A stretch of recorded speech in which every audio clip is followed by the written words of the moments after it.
Hey, Eric, I know you obviously were excited the other night with the win and talked about getting some swagger back. And then today they led the whole way. Just kind of how tough was that? How frustrating was it that you couldn't build on that win? Yeah, I mean, it's obviously disappointing. We played, but thought we battled against Texas A&M. We've now had two home games where we're not, exhibiting the energy that we need to. So obviously, uh, toughness, rebounding, um, offensively sharing the ball. There's a whole bunch of stuff, and we played against a good team that played with more energy and more connectedness and more toughness than what we played with.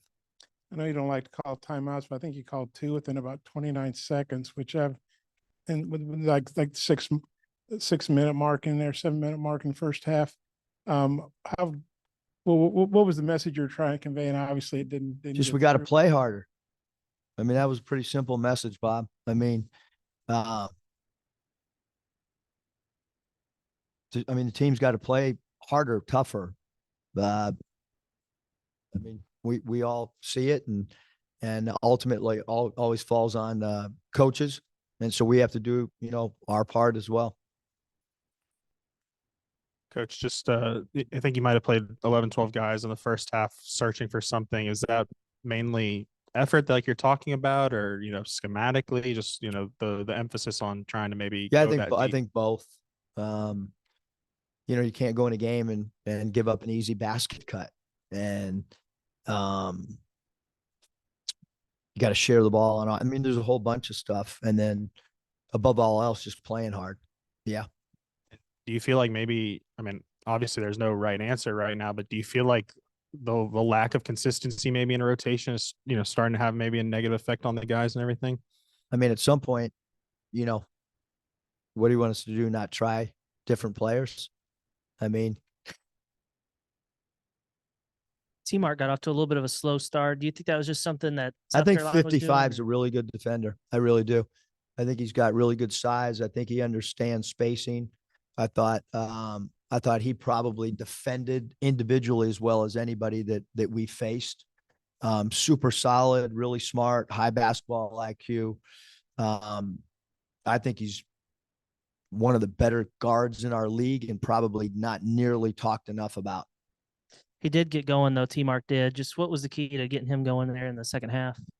Just trying to run some more pick and rolls with him in the middle of the floor and try to put their 5-man involved, where he could beat somebody off the bounce or get to his mid range.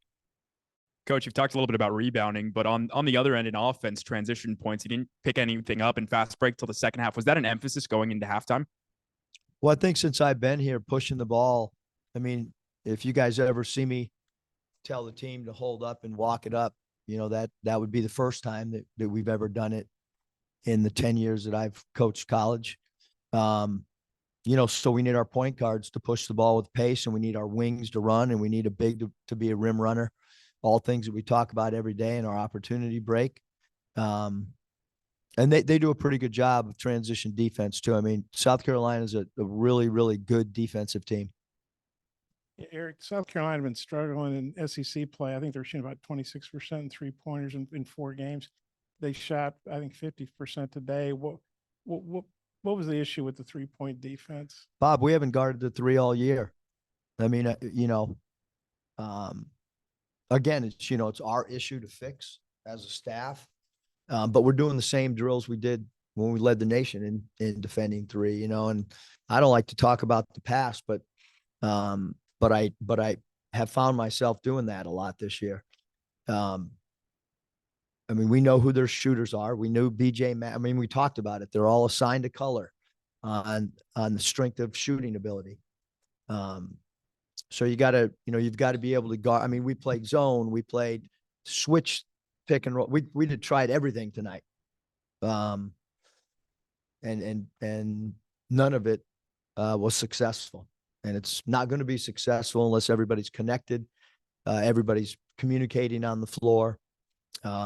doesn't matter if you play zone, play man, trap. It doesn't. It's so again, that's the toughness, the effort, all that stuff's got to improve.